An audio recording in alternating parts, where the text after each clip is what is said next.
Cuentan que hace más de 2000 años las ovejas del rebaño iban tristes por la vida, lejos de un pastor que las guiara.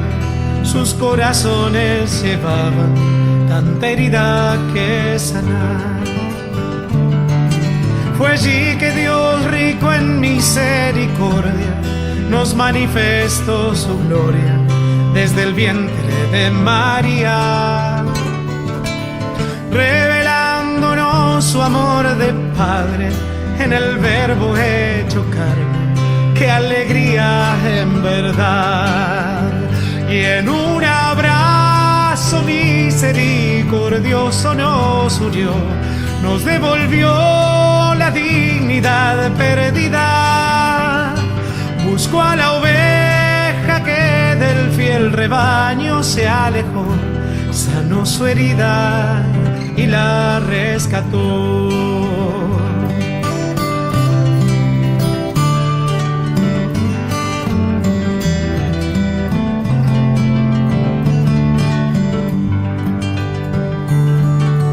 Con mirarlo uno veía al Padre, su ternura era el mensaje, su actitud la cercanía.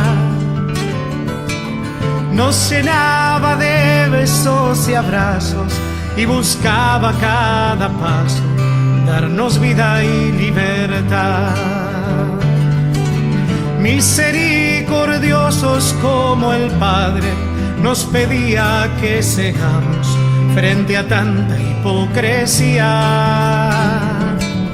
No juzgar para no ser juzgados, ver en el otro a un hermano con heridas que sanar.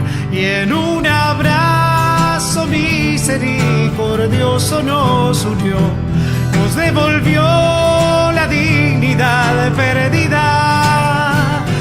Buscó a la oveja que del fiel rebaño se alejó, sanó su herida y la rescató.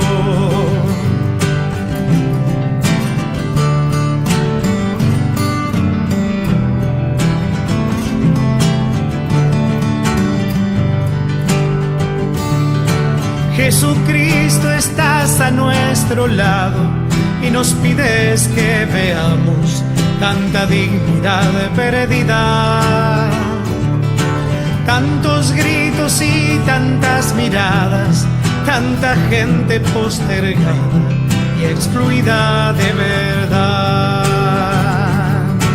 Enséñanos a estrechar sus manos para que juntos sintamos tu grata presencia amiga. Y esa caridad que nos obliga a ser signos de alegría y de solidaridad.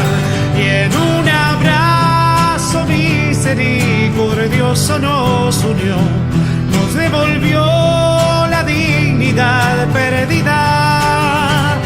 Buscó a la oveja que del fiel rebaño se alejó, sanó su herida y la rescató.